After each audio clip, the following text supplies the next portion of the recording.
Hi, welcome back to my channel, Beautiful Minutia. If you're new here, my name is Tiffany, and today I'm doing the quarter year crisis book tag. So this is a tag all about reflecting on the first quarter reads and letting you know how my reading year is going so far, what I have thought, what I've enjoyed, what I've not enjoyed, what has maybe been a bit more surprising to me, kind of all of those kind of questions.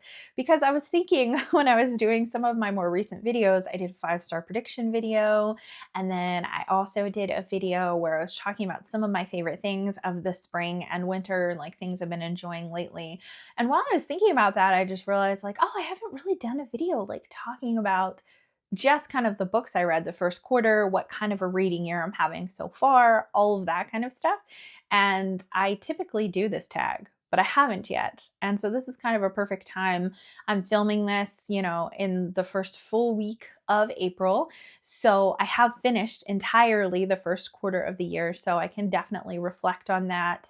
And of the books that I have read, I think there's a question here. Like the first question is how many books you've read so far. There's only one book so far that I have finished in the month of April that would skew that total at all. So it really is quite reflective of just first quarter without a whole lot of input of what's been going on in the second quarter, which is April so far. So diving into question number 1 is how many books have you read so far? So my total on Storygraph is 36 books, but it was 35 for the first quarter because like I said, I have finished one book so far in April. The second question is, have you already found a book you think might be a 2026 favorite? And I have really not had a fantastic reading year so far. I haven't had a terrible reading year either, but I've had a lot of 3 stars, a lot of 3.5 stars, and some 4 stars. I haven't had very many 5 stars. I've only had 2 5-star books so far for the entire year. But out of those 2 5 stars, I think they both have potential to make it into my top books of the year. So one of them is The Road Past Altamont, which was my favorite book that I read in the month of January, my only 5-star in January. And this is a book by Gabrielle Roy. It's super short, but it's also very slow. So it's not a book I would recommend like reading quickly. It's not very plot centric at all. It's really the story of this girl growing up in the Canadian prairies, and it's very quiet and contemplative, just kind of going through some of the years of her growing up, and then that final chapter, it's only 4 chapters, and they're all kind of like connected vignettes.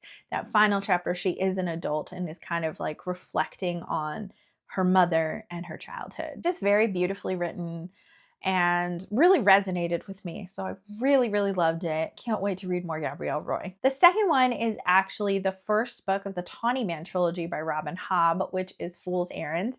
I really enjoyed Golden Fool too. That's book 2, but that didn't quite make it to the 5-star mark, but it was super close. I think I probably gave it 4.5 stars on Storygraph. But I really have enjoyed both those books, and I think the Tawny Man trilogy is certainly going to make it into top books of the year because it's just so good. I think probably about a quarter of the way through Fool's Fate, which is the 3rd book at the time of me filming this video. So just like really, really loving being back with Hobb, really, really, really loving being back with Fitz and the Fool after kind of taking a break from them with Live Ship Traders. So I'm just loving it so much. It is just so incredible. I feel like Hobb is just an amazing author that to some extent has almost ruined other fantasy for me. I say that kind of jokingly, a little bit facetiously, because I do read other fantasy and do enjoy other fantasy, but I just love Hobb so much. She is just head and shoulders above the rest for me. There's just something about her writing style that is just so well crafted, and her characters just like latch onto you in a way that I haven't experienced with a lot of other kind of more modern fantasy. So just love her so much. The next question is any 1-star books, or what is your least favorite book of the year? I have not had a 1-star book.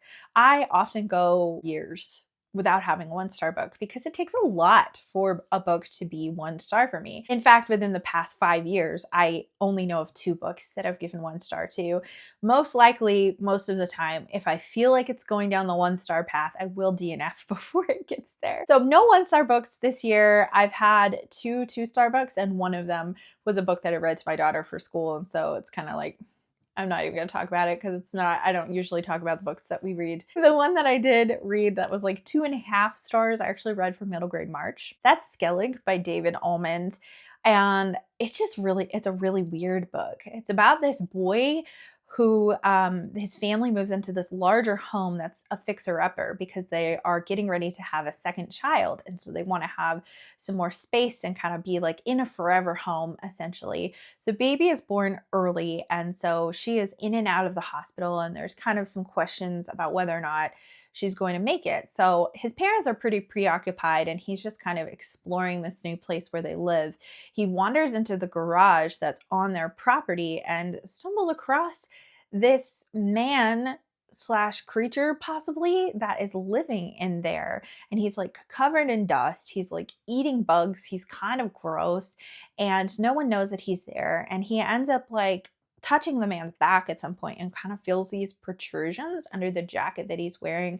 And so there's this question like, is this man like really a man? Is he an angel? Is he something else? And it is just like extremely bizarre in a way that didn't work for me and did not pay off for me and felt like, what are we doing here? Like, what is the point of this? So definitely wasn't for me. Certainly my least favorite book of the year so far. Question number 4 is, what is your most read genre so far? And so they're pretty close, neck and neck. Neither of them I think will be very surprising given where in the year we are. So the first number 1 is certainly classics, and that is not unusual at all for me. Usually a very large percentage of what I read ends up being classic literature. So out of the 35 books that I've completed, 13 of those are classic books. And then the second one is middle grade, which is not surprising at this juncture in the year because we just have finished middle grade March. And so I think I've completed I think it was 10 or 11 books. I didn't write it down. I just looked at it and I remembered the classics number, but not the middle grade one. So it's either 10 or 11 middle grade books that I have completed so far this year.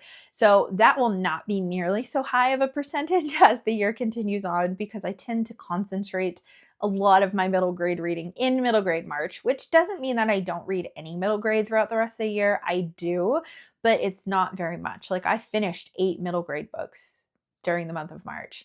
And there's no other month that I'm going to have anything close to that. Any other month, it'll probably be like 1 or 2 or 0. So yeah, it's definitely a higher percentage now than it will be throughout the year. Question number 5 is a book that surprised you. And I think that would have to be The Snow Child by Eowyn Ivey. This is a book that I read for my in-person book club during the month of January. And I thought I was going to like it, which is why I actually did buy a copy of it, although I got it at McKay's, I think for like 50 cents or $1 or something really, really inexpensive. But I did think I was going to like it, which is why I picked it up. But I didn't think I was going to love it, and I didn't know it was going to be as emotionally deep as it was. Maybe I should have expected that because it's a Pulitzer Prize finalist, but I actually didn't realize that until we were reading it for my book club. I didn't realize that. So I thought that this book was really, really incredible because it has kind of a fairy tale theme to it and a feel to it at certain junctures, because it is about an older couple who have had a really difficult life and they end up moving to Alaska to start over. And there's been some rifts in their marriage due to the fact that they have struggled with infertility, and she had a stillbirth and then never got pregnant again. And so there's a real deep emotion that's happening there, and the way that they express it is very different. And so it's caused kind of like this gap between them in their communication. One night there's the first snowstorm of the year, and they build this snowman, and it's a little girl snowman.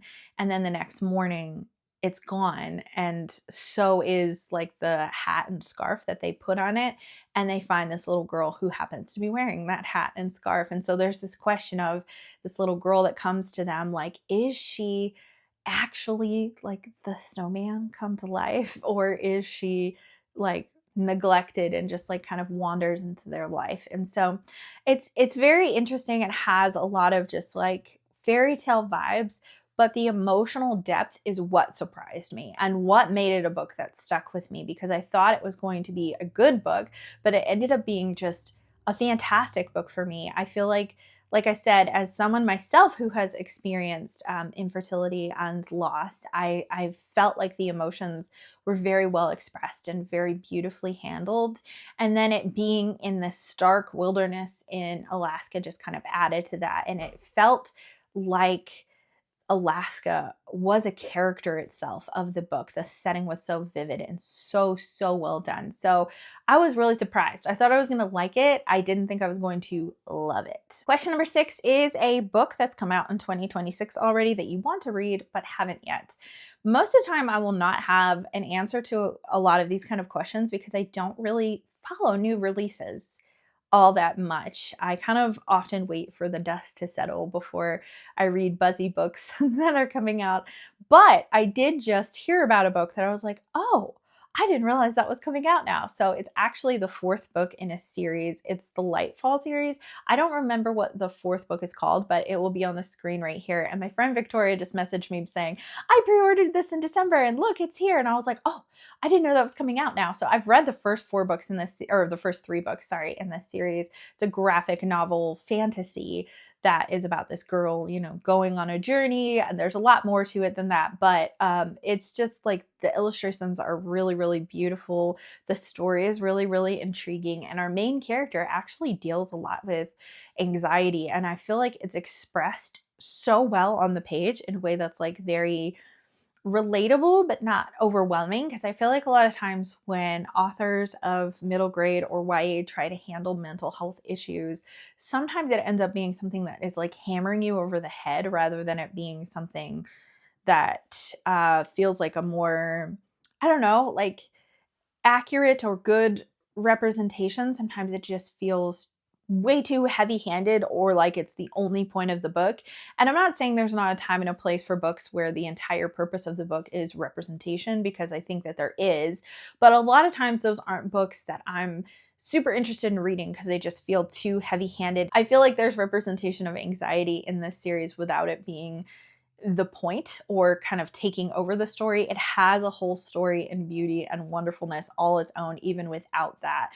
So I feel like it fits in perfectly without it feeling like it takes over the story, if that makes sense. So I've really enjoyed this series and I actually really do want to read this new release. Question number 7 is, what is one goal you've made that you're succeeding at? I'm actually doing okay on my goals this year because my primary goals were to read more from my shelves, and every single month my total of what I've read from my shelves is higher than what I've gotten from the library. So I think I'm doing really well with that.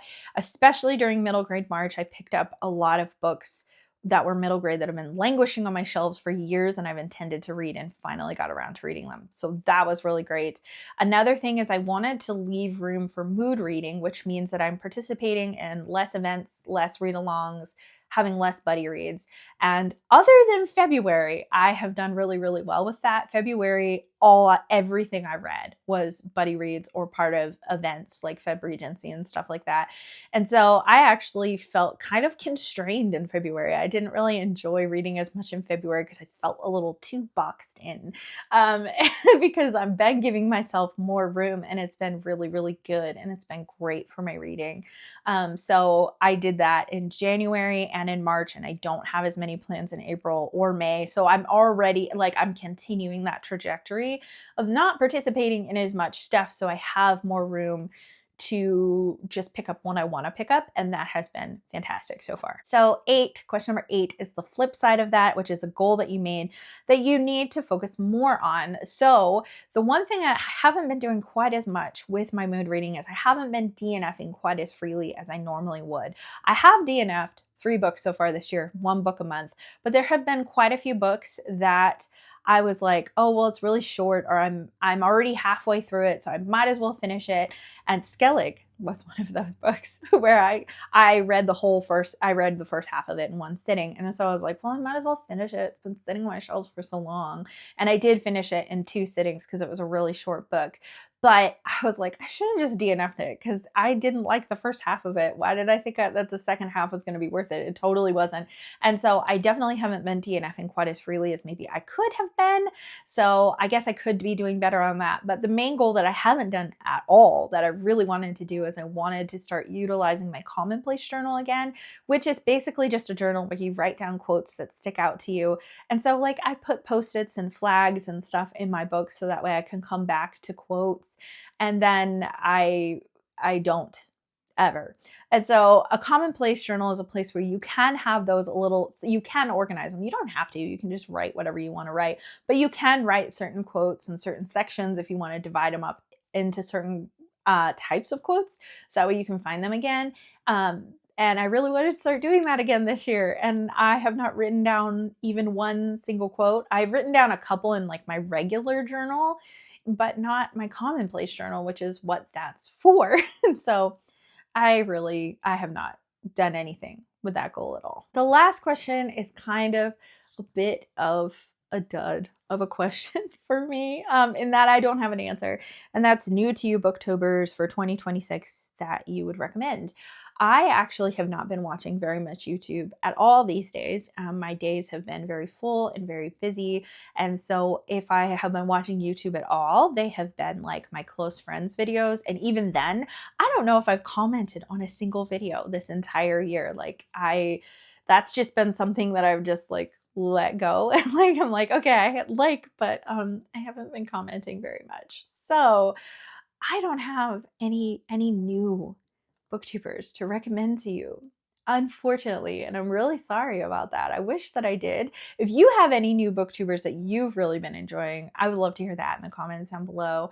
If you have anyone to recommend, because I haven't really been seeking anyone out lately, which I feel kind of bad about because I really do like supporting new and smaller channels. I would love if you guys recommend some people that you've enjoyed lately and like maybe what kind of books or content they tend to review. And then if you see anybody in the comments that you're like, oh, that sounds like a channel I would like, please go check them out and subscribe to them. So that's really my only plug to help you find new people because I just have not been watching much YouTube lately. I think that will change once we're done with our homeschool group, once we're done with Bible quizzing, once we're done with the school year. I think I will probably have my YouTube intake upped quite a bit at that point. But right now, that has just not been high on my priority list. Anyways, that is the quarter year crisis tag. I will have all the questions for this tag in the description down below. So if you want to answer any of these, I would love to hear your answers. If you end up doing this tag me so that way I can come see your answers. It will probably help me watch a little more YouTube. But I would love to hear your answers. I would love to hear what you've been reading. I am most excited to hear like what your favorite book of the year is so far and like a book that surprised you. I always love hearing those answers, in particular what people have been loving or what maybe they didn't expect to love, but they did. Thank you so much for watching. If you like this video, please hit like and also subscribe so you can continue to see more bookish content from me, and I will see you again next time.